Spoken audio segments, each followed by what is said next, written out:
బూడిద మరియు అగ్ని ద్వారా మేము పునర్జన్మ పొందాము.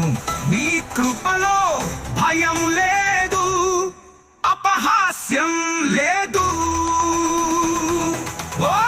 ఓం నమః శివాయ జపించండి మరియు అనుభూతి. విశ్వ సత్యం శాశ్వతమైన చక్రం. శివనామంలో లోకం ఏకం కావాలి. నిరాకారుడు పరమకాంతి.